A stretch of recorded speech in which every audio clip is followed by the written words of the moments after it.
tragédia não só da morte de um ex-presidente da república, que lá atrás foi esfaqueado, nunca cuidou direito da própria saúde, mas não interessa. Os seguidores dele não interessa. Ele está lá por causa da facada até hoje. No dia que ele morrer, tomara que seja com mais de 100 anos, vai se dizer que morreu por causa da facada. Nos afaste esse cálice. Nos afaste esse cálice. Agora, Falando em cálice, tem um aí agora que voltou para a sombra do bolsonarismo com tudo, que é o senador Sérgio Moro, foi para o PL para ser candidato ao é... governo do Paraná e já está fazendo o discursinho aliado. Oi, sumiu o Guga? Então vamos retomar enquanto o Guga não reaparece. Mas o Google lembrou bem agora. Temos aí o negócio Peraí, não está dando para ouvir o seu som, Guga. Não está dando para ouvir seu som. Cadê? Não, não. Você fica até bonitinho, só sem som, talvez até fique melhor.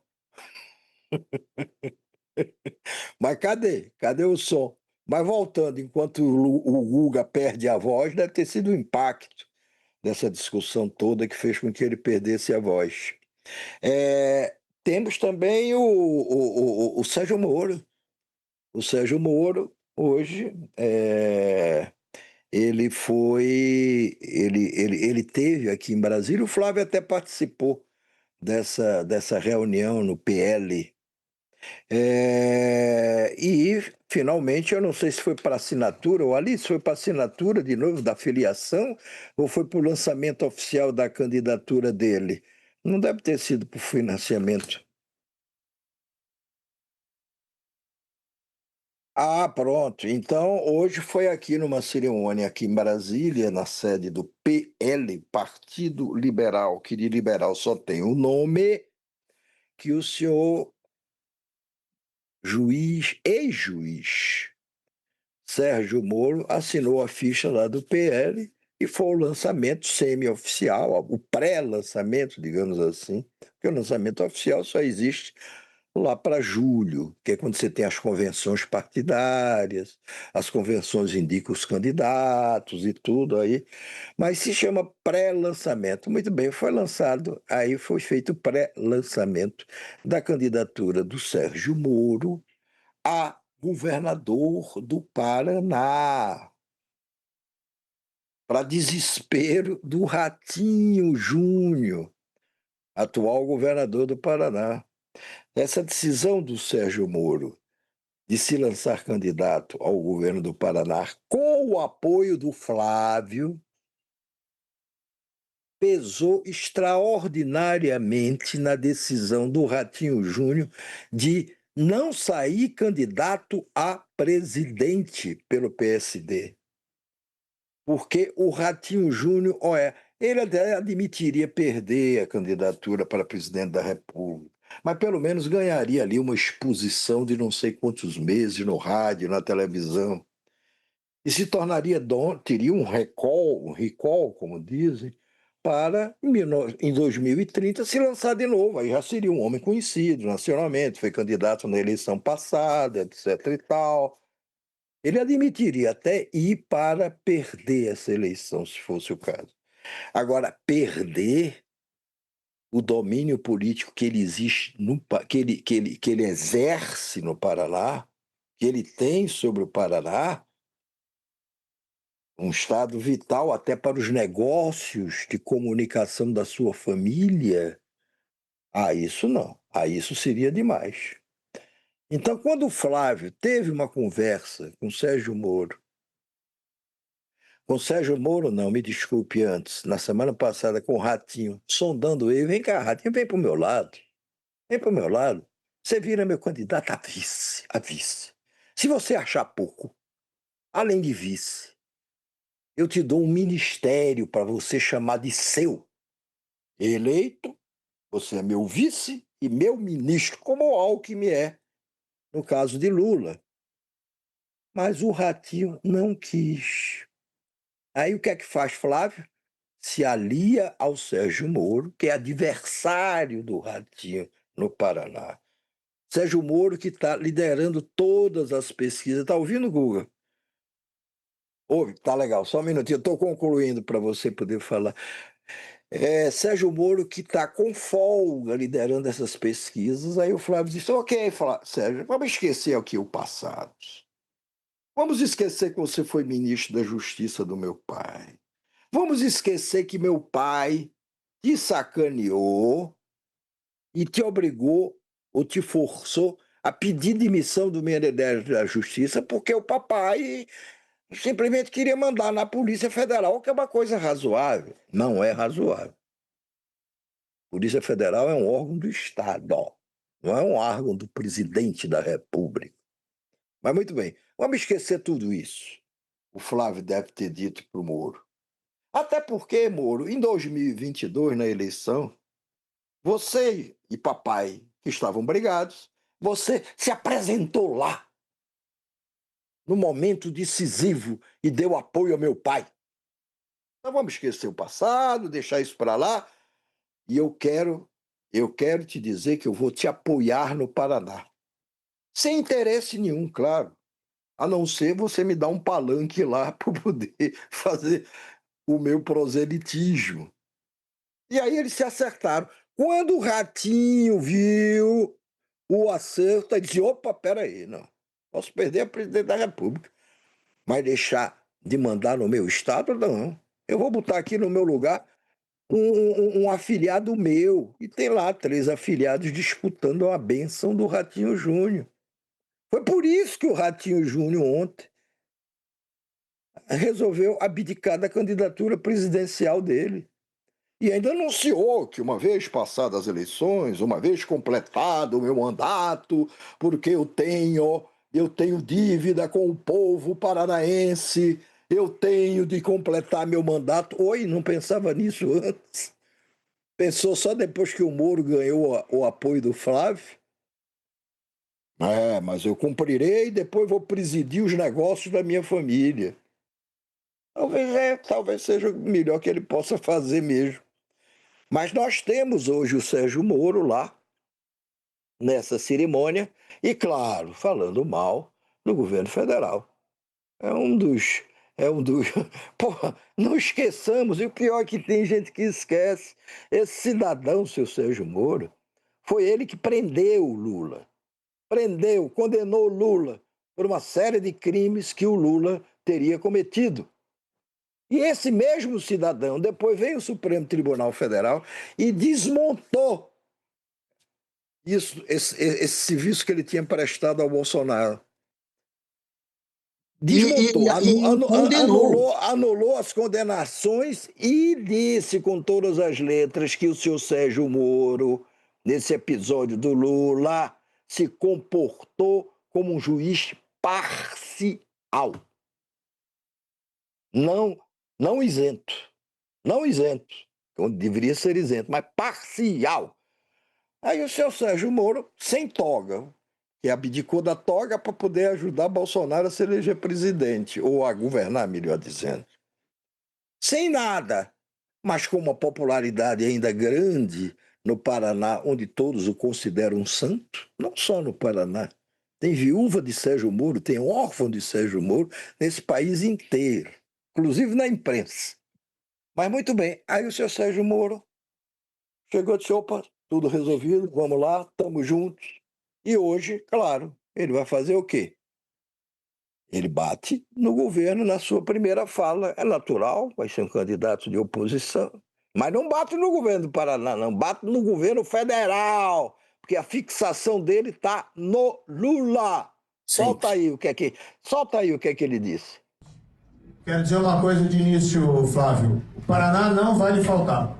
Opa. Porque o Paraná não vai faltar o Brasil.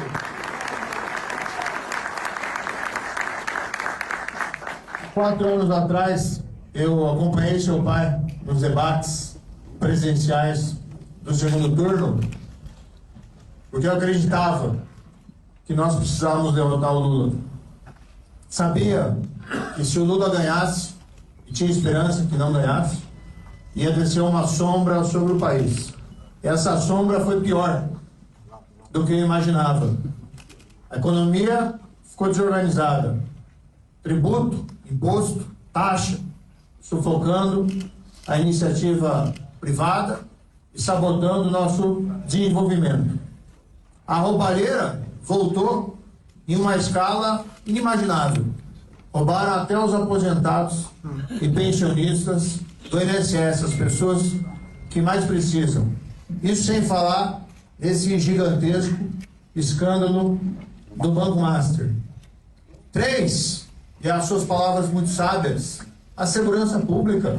O cidadão brasileiro hoje tem medo de sair à rua e ele não vê no presidente da República alguém que está do lado dele. Ao contrário, a visão que ele tem é que o presidente da República, o nosso presidente da República hoje, que não é nosso, mas foi eleito, entre aspas, aqui no Brasil, está do lado dos criminosos. E ele minimiza o crime a todo momento. Não, tá boa. É ridículo. Alguém precisa avisar o Sérgio Moro que o Banco Master foi liquidado durante o governo do Lula, pelo Galípolo, e durante o governo... De novo, Guga, congelou de novo, Guga. Retomando aqui o que o Guga estava tentando dizer, quando você tiver de novo som, você me fala, Guga. O Galípolo é o presidente do Banco Central. Presidente do Banco Central nomeado por Lula. Porque quando o Lula chegou na presidência, o presidente do Banco Central era Roberto Campos Neto, que já vinha desde o governo Bolsonaro. O Roberto Campos Neto, no dia da eleição, em 2022, ele desfilou pelo Rio de Janeiro, a zona sul do Rio de Janeiro, de camisinha amarela da seleção, para poder ir votar. Era o sinal. Agora, voltou, Guga?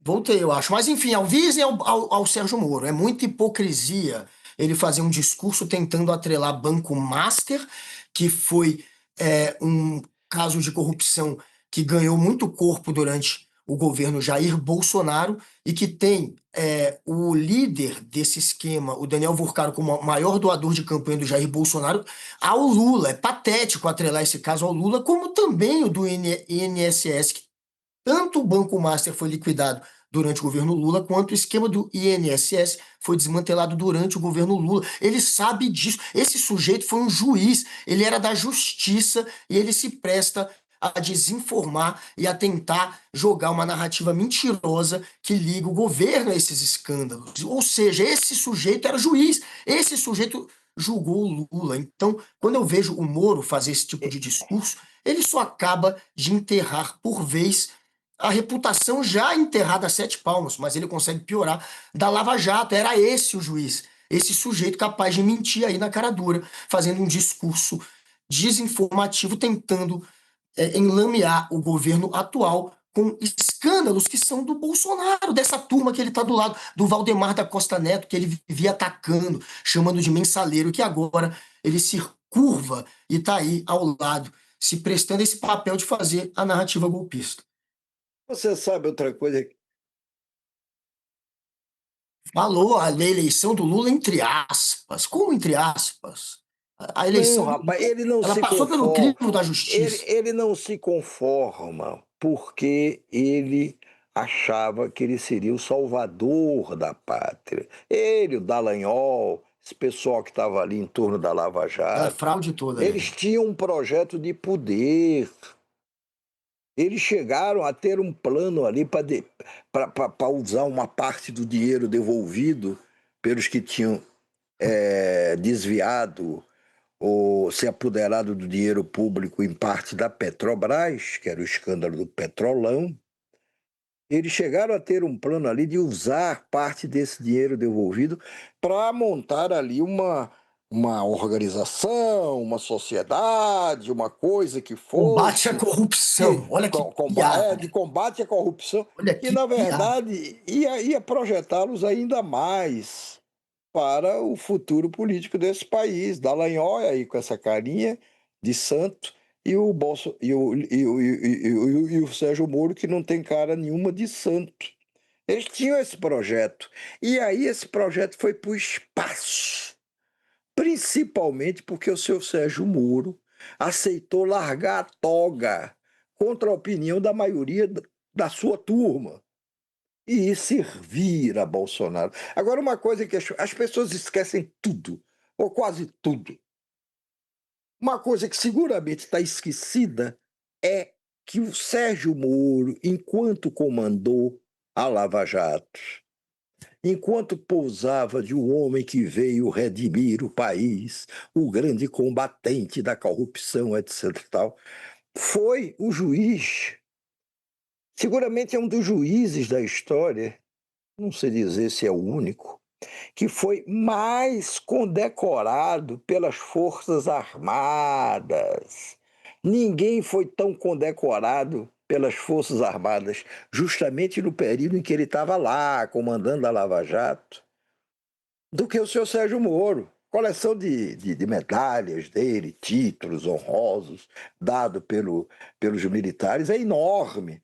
Sim, porque os militares queriam mesmo sepultar ali qualquer possibilidade de o PT, ou de Lula, ou de quem seja, voltar ao poder. Sim, porque os militares estavam comprometidos desde então, ou se tornaram mais ainda, melhor dizendo, com um projeto de uma candidatura que fechasse todas as portas, uma candidatura de direita, que fechasse todas as portas para que eventualmente a esquerda voltasse ao poder.